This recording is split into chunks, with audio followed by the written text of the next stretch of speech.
Remember, the Congress came into power in Karnataka just a few weeks ago with a massive victory across the state. They promised to bring in 5 poll promises across the state.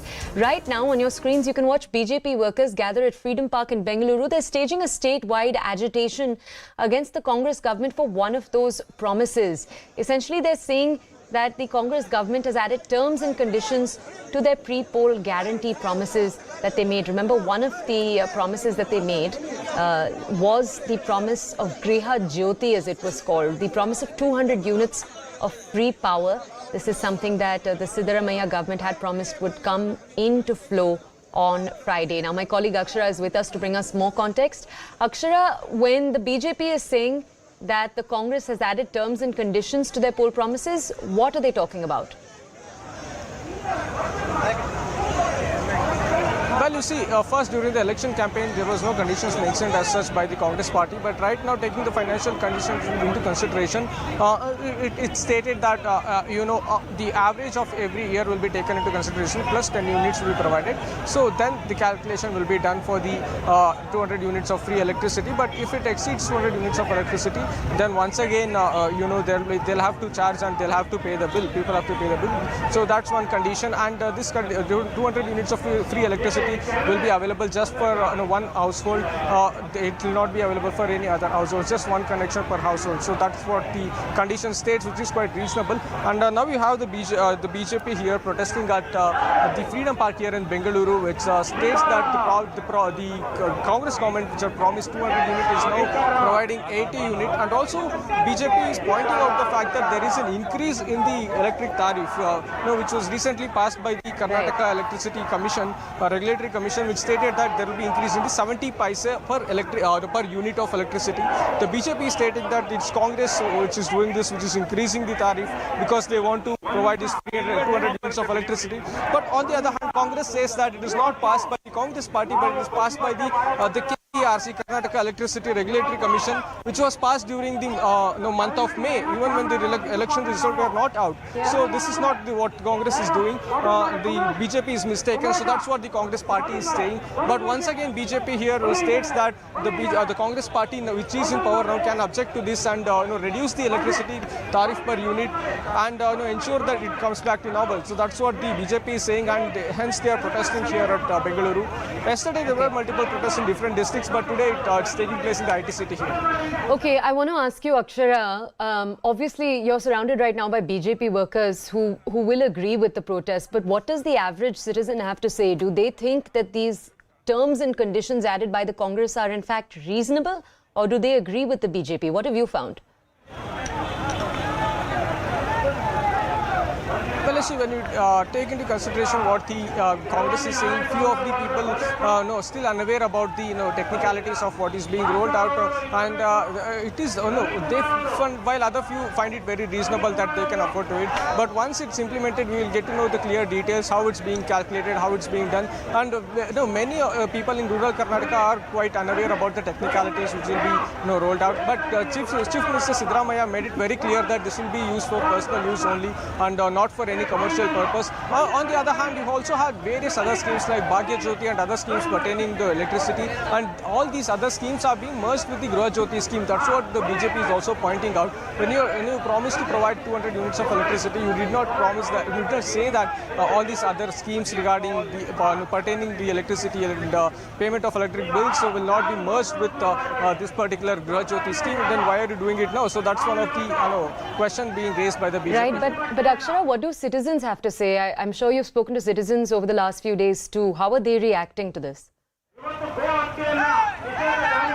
Well, before the implementation, the citizens said that it's quite impossible in order to ensure that all the guarantees will be implemented. But once again, the Congress government here is pretty much confident that they'll be implementing all the guarantees and the financial burden will be taken care of. And when it comes to this particular Griha Jyoti scheme, the electricity, 200 units of free electricity, the people are quite still in doubt whether it will be implemented or not, whether they'll be getting the 200 units units of free electricity. So they're still processing it. They're still going through what the technicalities will be. Once it's implemented, we will get to know all the clear details and what people have to say about this. But once again, in the run-up to the 2023 elections, these are the schemes, these are the guarantees that help the Congress come to power in the recently concluded 2023 assembly elections. Akshara, tell us more about the history of Karnataka when it comes to different parties making political promises. Are there precedents in the past where political parties have not completed the promises they've come into power with in Karnataka?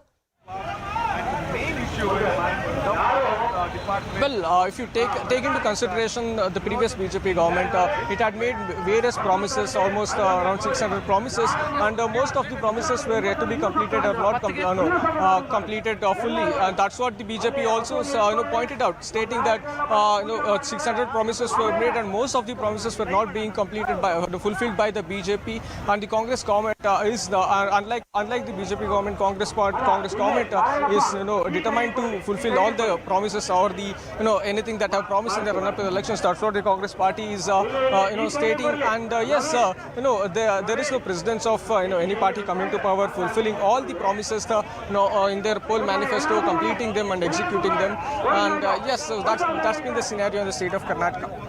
Okay, Akshara, I'm just going to ask you to stay with us, please. Right now, we're going to play out for you what the current Chief Minister of Karnataka, Siddaramaiah, has to say. Take a look. ಪ್ರತಿಭಟನೆ ಬೇರೆ ಮಾಡ್ತಾ ಇದೆ sir ಇದೇ ವಿಚಾರಕ್ಕೆ clear ಆಗಿದ್ರು BJP ಪ್ರತಿಭಟನೆ ಮಾಡ್ತಾ ಇದೆ ಅವ್ರು ಏನು ಇಟ್ವಲ್ಲಪ್ಪ ಅವ್ರಿಗೆ what moral right they have ಆಯ್ತಪ್ಪ 10 ಗಂಟೆ ವಿದ್ಯುತ್ ಕೊಡ್ತೀವಿ ಅಂತೇಳಿ ಕೊಟ್ರ ಬಂದ ತಕ್ಷಣ ಸಾಲ ಮನ್ನಾ ಮಾಡ್ತಿದ್ರು ಮಾಡಿದ್ರ ನೀರಾವರಿಗೆ 1.5 ಲಕ್ಷ ಕೋಟಿ ಖರ್ಚು ಮಾಡ್ತೀವಿ ಅಂದ್ರು ಮಾಡಿದ್ರ what moral right they have ಹೇಳಪ್ಪ ನೀವೇ ಹೇಳಿ ಅವರು ಹೇಳದನ್ನು ಮಾಡಲಿಲ್ಲ ನಾವು ಮಾಡಿದ್ರು ಅದರಲ್ಲಿ ಮೊಸರಲ್ಲಿ ಕಲ್ಲು ಹುಡುಕಕ್ಕೆ ಹೊರಟಿದ್ದಾರೆ ಈಸ್ ಪೀಪಲ್ ಇದಾರಲ್ಲ ಜನ ವಿರೋಧಿ ಪಕ್ಷ ಇದು ಅವರು ಅಧಿಕಾರದಲ್ಲಿದ್ದಾಗ ಡ್ಯೂಟಿ ಹೊಡೆದ್ಬಿಟ್ಟು ಲಂಚ ಹೊಡೆದು ರಾಜ್ಯನ ಕೆಟ್ಟ ಹೆಸರು ತಗೊಬಂದು ಹೋದರು ಈಗ ಅವ್ರು ನಮ್ಗೆ ಪಾಠ ಹೇಳ್ಕೊಡ್ತಾರಲ್ಲ ಏನು ಹೇಳೋದು ನೀವು ಅದನ್ನೆಲ್ಲ ಬರೀತಿರಲ್ಲ ತೋರಿಸ್ತಿರಲ್ಲ ಈಗ Okay, let's go back to my colleague Akshara. Akshara, we just heard right now from sitting Chief Minister Siddaramaiah. Akshara, tell us, we can also see cows on the screen, and I'm given to understand that one of the things the BJP is also protesting is a Congress minister's statement that he would repeal the anti-cow slaughter laws across Karnataka. Now, Akshara, bring us more context about that, because I know that the Karnataka minister who made that statement said that cows were getting old and the anti-cow slaughter law was in fact harming the population of cows across the state because they would be let out by herders, by farmers onto the roads. Is that correct? Can you bring us more context about what we've seen play out after those laws came into play in Karnataka? Well, you see, the whole debate surrounding the anti-cow slaughter law erupted after the Karnataka Animal Husbandry Minister K. Venkatesh passed that statement stating that, where he seen stating that if buffaloes can be slaughtered, why not cows? So this particular statement by the Animal Husbandry Minister, where he gave a hint that anti-cow slaughter law is likely to be repealed, created the whole controversy here. As you can see the visuals opposing this, the BJP is now here at the Freedom Park here protesting against this alleged conspiracy by the Congress to repeal the anti-cow slaughter law. So now they're as you can see in the visuals, they got the cattle here and worshipping the cattle, doing puja to it, stating that a cow is the mother of Hindus, so it's not right to repeal the anti-cow slaughter law which protects these cows. So that's what they've been stating. But if you take a larger view, the Congress states that there had yesterday even Chief Minister Siddaramaiah said that there was already a Karnataka Anti-Cow Slaughter Act which gave the which provided for the slaughter of cows, which are more cows or any cattle for that matter, which is above 12 years of age or incapable of breeding. So that's what that law already existed in Karnataka. Right.